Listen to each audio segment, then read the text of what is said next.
So when I hear people talking about scheduling or their scheduling system, what they like, what they don't like about their scheduling system, I always feel compelled to ask them the question, well, what problem are you trying to solve with your scheduling system?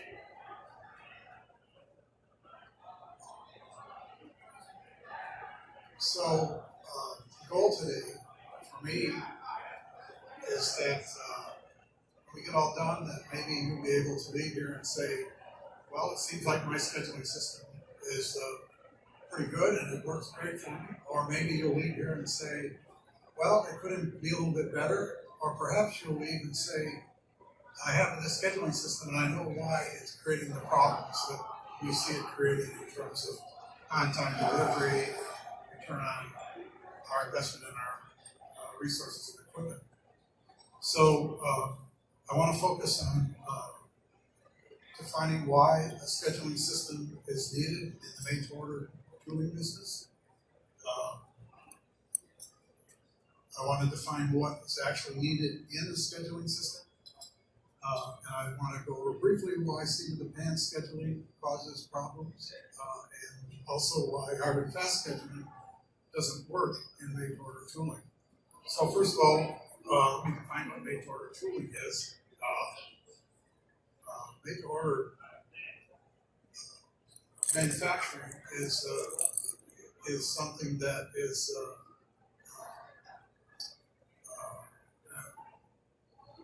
people sometimes say, well, it's when made-to-order is production begins when I get an order, and made-to-stock is production is based on anticipated demand or something I have to deliver in the future. And so far, that's not much different. If you look at that and say, well, I don't see anything different there. So let's take a look and compare the two, the made-to-stock and the made-to-order manufacturing processes. So both of them arrange their production runs to meet a delivery schedule. Arrange means schedule. They schedule their production runs to meet a delivery schedule. You do that in made-to-stock, and you do that in made-to-order. You also organize your resources into work cells. So the work cells are organized by function. So you have work cells by function. That's true in both made-to-order and made-to-stock. However, their differences begin when you start looking at why they do things. So in made-to-stock, you're making batches of things. And in made-to-order, you're making one-of-a-kind things. In made-to-stock, production goes into a stock buffer and you ship from the stock buffer. In made-to-order, you ship, when what you've made is done, you ship it directly to the customer. So quickly, made-to-stock, you go from production to a stock buffer to a customer, and made-to-order, you go from production to the customer. So this is where the real difference is, though, when you're concerned about scheduling. In the made-to-stock business, the cycle time is known for the production of the part you're making. You also have a low chaos in that environment. Once the production begins, it generally completes. Whereas in the made-to-order tooling business, both of those things are totally different. Task cycle time is known in the made-to-stock. It's only an estimate in the made-to-order world, and the made-to-order world is a high chaos environment. Anybody that works in a made-to-order shop, manufacturing shop, knows that it's chaos rich. So I suppose you're in the right meeting if any of these things apply to you, if you're a made-to-order manufacturer, or if you do both made-to-order and made-to-stock. Also, if you're a made-to-order manufacturer and you're still trying to run your shop using seat-of-the-pan scheduling or hard and fast scheduling, I think what we have to talk about today will be useful. And also, if you continue to try to use a made-to-stock scheduling system for your made-to-order tool business, I think this will be helpful. So I'm no Einstein. I tell everybody that when I'm talking about this stuff. By the time we're done, you'll have figured that out. But he does have a good way of problem solving. He believes you should spend more time analyzing the problem and understanding the problem before you start to provide any sort of a solution. So what I think you want to accomplish in the made-to-order tooling business, perhaps any business, is you want to deliver jobs on time, and you want to get the maximum return on your investment in machinery, equipment, people, your building, your parking lot, whatever you've invested in, you want to get a maximum return. Delivering jobs on time is a difficult thing in the made-to-order tooling business. We often hear companies tell us that, well, we do it 70 to 80% of the time, we deliver on time. I'm not so sure that that's acceptable, but I believe that I've heard that more often than not. Let's talk a little bit about the environment. Why is it so difficult? Well, I have many jobs in the shop, all working around the same time. We have different kickoff and delivery dates, and each job is a different duration. Some of the jobs might only be 2 or 3 days because it's a repair or an engineering change, whereas I might have tools that take 12 weeks, 18 weeks, 30 weeks to build. So I have all this stuff being in the shop at the same time. I also process work through work cells. Again, I organize my resources into work cells, and I process all the work through those work cells. So, what are the goals? Again, I want to deliver each and every tool on time, not just 70 or 80% of the time. And I want to get the most out of my assets. So one of the things that people do is to tell whether or not a shop is making money or not, perhaps they just look at the basic thing, whether or not the spindles are turning. And if they're not turning, they assume that that's not a good thing. And the number one reason that spindles aren't turning is because of determining what to work on next, and also, is it ready? So the most important thing, we spend a lot of time talking about what needs to be worked on, and then once we decide what we need to work on, then you spend more time determining whether or not everything's ready. What does ready mean? Like, for example, if you want to finish something, you have to have, the part has to be there, it has to have handling holes in it. You have to have an answer program, for example. So you have to have a number of things before you can actually do a task. So what do I work on next is probably the most important question. The biggest waste of time and the biggest reason why spindles aren't turning. And if you can solve that problem, you can reduce the chaos that's in this chaos-rich environment. If anybody's worked in there, we know that there's a lot of conflict over what to work on next, particularly if you've got a big shop with a lot of program managers that are managing different groups of tools. There's just conflict on the floor about what to work on next. There's continuous production interruptions that cause chaos. And as a result, a lot of time and resources are wasted. The other thing that happens if you can solve this what I work on next problem, you're going to, by default, increase the quality of what it is you produce. You're not going to be interrupting things in the middle of what you're trying to make, and then having to get back to where you were when you were interrupted. And of course, all of this contributes to asset utilization or increasing it. Gas-rich environment, you can reduce that. You're going to increase your efficiency.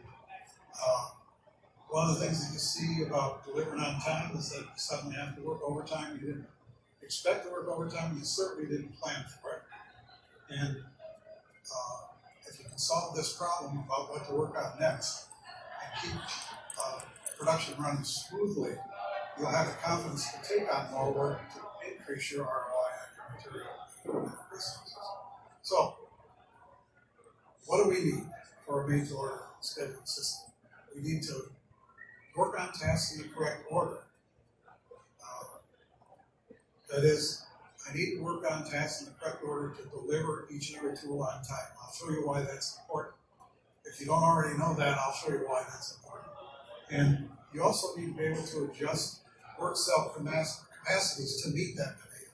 So, two things. I need to work on tasks in the right order in order to deliver tools on time for each and every component of a tool. And I need to understand what the demand is on each of my work cells in order to do that. It's two different things distinctly. Different things. The other goal, of course, what I need to maximize ROI is that I need to work on task predecessors in the correct order. So what does that mean? Well, to work on the tasks in the correct order, I have to get the predecessors to be worked on the correct order. So that means from the very first task that you start, in design, for example, all of that stuff has to be worked on in the correct order in order to work on every subsequent task in the correct order. And in general, you need to be more efficient. You need to stop wasting the time and energy. The number one time waster is understanding what to work on next. So, our approach is not to give you or provide a scheduling system that tells you what to work on, but rather it's a scheduling system that tells the people who already tell people what to work on. The managers, the people that manage the work cells. So our goal is to inform them in real time what to work on next, is it ready, and also is each work cell working the correct number of hours per day, per week, whatever, in order to meet the demand to deliver the tools on time.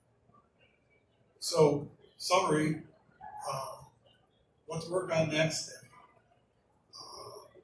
work cell capacity are the things that I need to deliver each tool on time. And to maximize my asset utilization, I need to know, is it ready, so I'm not wasting time chasing that idea around. And then I also have, this thing has to be in real time. In this chaos environment, we don't have time for somebody to go run another schedule or to an IT department and say, hey, we just got this unexpected thing occurred, something took longer, something took less time, and something showed up on the loading dock. We don't have to run a schedule again. All of those things should happen in real time so that the people that are assigning work and tasks to machines and people know exactly what to do based on the current state of things. The other two things is you don't need additional staff to run one of these things. This is people. You have to have a room full of people to make all this work. That doesn't make sense to most businesses. And also, when you're kicking off a job, you don't need to be spending time with the scheduling system defining what it is you're working on. So these are all of the goals and requirements for the make-order tooling business. So I want to briefly go through the seat of the pants situation. So, and the hard and fast. The seat of the pants is the most prominent scheduling method out there, and hard and fast is the other one that's most prominent out there. You generally, if you're using Excel documents, Excel, you're doing hard and fast stuff, or you might be trying to use a production system to do that. So, I have this person that is the person that's scheduling work in each work cell. That's not to be a derogatory characterization of people that do this. I've been in these businesses going into these businesses for more than 50 years. And I still see this going on today that I saw 50 years ago. There's one or two or three or four people, depending on the size of the shop, that are making decisions about what to work on next, that are telling people what they should be putting up on a machine or what they should be programming or what they should be designing. I couldn't do this job. So this is not a derogatory thing. This is a positive thing, that somebody is able to do this juggling of what to work on next. The problem is that as workload increases, the problem of deciding what to work on next becomes a bigger problem. I'm going to go on and add another few jobs, and I'm going to add a few more jobs. Now, this person's juggling this stuff, and in his pocket you can see a piece of paper, and that piece of paper is the delivery date of each job. That's what they use to decide what to give these tasks to work on next. These are tasks that they're going to tell somebody, you got to work on this next. The thing that you see on each one of those balls is a number. That's what they should be paying attention to. That number is the amount of work that's in that task, plus each and every subsequent task that this component is involved in. Well, in a mold, it's pretty much everything that follows that task. So if I have to make this component And this component has 4 steps to it, for example, 4 different work cells it has to be in. I need to know how long it's going to be in this one, and I need to know how long it's going to be in each other one, and I need to know how long the assembly of the whole tool is going to take before first shot. That's what should be paid attention to, not the thing in the pocket. I can prove that to you. Because what happens, as you increase utilization of your assets, things start falling apart, and now I'm delivering everything late, plus I'm not generating the profit that I thought I was going to make. That's the problem. So what solves that problem? That number on that ball is the latest start date. So the latest start date is the key to on-time delivery. It answers the question, what do I work on next? Which drives asset utilization. And the seat-of-the-pan schedulers, they don't use that number, that latest start date. They don't have it. And as you get more workload, it's even harder to think about and understand. So, so I'm going to do a little example here. Here's a component. This could be anything. I need CAD files. I need to create an NC program. I need to machine it. But I'm going to keep it even simpler than that. This component, I only require 2 steps. I got to CNC it and then program it, and then I got to machine it. So let's use an example here for to understand what the latest start date is. So if I have 2 tasks, CNC program and CNC machine, and they have to be done in order because I can't machine until I have the program done. And this is all I need to do to make this one component. And let's suppose it kicks off on 10/1, and it takes 3 days, and it gets done at 10/3 at the end of the day. That means that at the beginning of day 10/4, I can begin working on the CNC machine, and it's going to take 5 days, which would take it to 10/10, the end of the day, the weekend ended. So you notice that each task there, the CNC program, the CNC machine, I have 2 dates now for the early start and the early finish date. However, the delivery date is not 10/10. The delivery date is 10/26. And so to come up with the late dates, I start the back end and work backwards. So you can see I have a delivery date of 10/26, which means that the latest time to start the CNC machining is 10/19, and I back up and the CNC programming has to start. The latest start date is 10/17. The time in between is called slack, and I don't have time here to talk about slack, but if I could, you'd also learn that you probably don't know how much slack you have in each and every tool when you kick it off. I can tell you this right now, if you kick your job off and you don't have slack in the tool, it is going to be late unless you work overtime or outsource or do something. So a good scheduling system will have that, but we're not going to talk about that. So let's use an example for the late start date and why it's good and why delivery date's bad. I'm going to do another example. I have material coming in the shop. I have a work cell that material is going to go to and get worked on. So the question is, what order should I be working on those things? I've already said delivery date's not the right thing. So let's see why using delivery date causes a problem. So imagine that I have 2 components. They're exactly the same. They're sitting there ready to be put up on a machine that just became available. They're the same size, the same shape. Programs are ready. Everything is the same. So the question is, which one do I put on the machine that's available? Do I put the component from job A, or do I put the component from job B? The delivery date for A is farther out than the delivery date for B. Which component do I put on next? Well, most people pick this one because the delivery date is closest. That's that paper coming out of the juggler's pocket. It says, well, that core, that projector, we got to work on that one next because it's got an earlier delivery date. So what happens, however, is this, that particular job A has not only that 50-hour roughing task, but it also has these following tasks. I've only shown 4, but everybody knows there's dozens of tasks that follow that. Job B, there's a 50-hour roughing task as well that has to be delivered earlier. And we picked that one, right? So what happens? Well, if I look at this, I can see that the latest start date for job A would have caused me to put it up instead of the one for job B, because the latest start for job B is later. So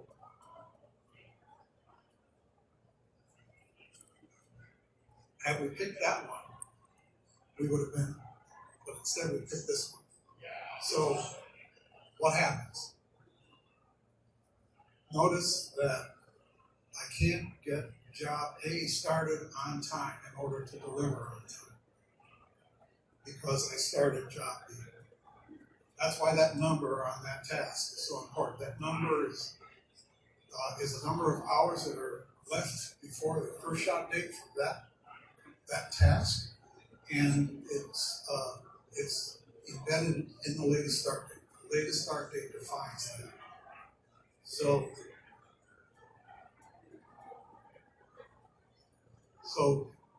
let me move ahead here. So if I ordered those things properly into that work cell, they'd be in the latest start date order. And additionally, I would want to know which ones are ready to work on, because just because they need to be worked on in that order doesn't mean they're really ready. Anybody that's worked in the shop knows that things happen. So I need to know what order they need to be in, and I need to know it's ready, so that when somebody says, what do I work on next? The answer is right there. I don't have to spend 5, 10, 15 minutes running around, seeing if there's handling holes in the material, or if even if it's here, and then running to the programming people and seeing if there's a program for it, and then getting back to the machine operator and tell them that's the one to work on. All of that can be avoided if you're providing this information to the person that's already scheduled things at the work cell. So this is a simple network diagram of a simple component. This happens to be an insert. These are the tasks that you have to do to get this thing done. You'll notice there's some EDM electrodes have to be made down here. I'm going to slide to the right a little bit, and you can see that all of these dependents, every task has a dependency. And I need to know whether or not each one of those dependencies are done before I can start a task. The juggler runs out of his intuition as workload increases, which is why that problem exists. This happens to be that one component. This happens to be a frog die, a design and assembly. There's no details here. This happens to be a mold with only 5 components in it: a cover injector, lift and slide insert, and might be an electrode in there, perhaps one. So, see, advanced scheduling will never accomplish our goal because as workload increases, our ability to deliver on time decreases. The juggler gets overloaded. There's no remaining work knowledge. The slide says limited. Intuitively, there might be, but when you get 40 jobs in the shop at the same time, you're not going to be able to sit there and figure out which one has the most work in it following. And as a result, also, you don't have a good awareness of the bottlenecks in the work cells, which work cells are going to be overloaded by the demand to deliver these tools on time. So,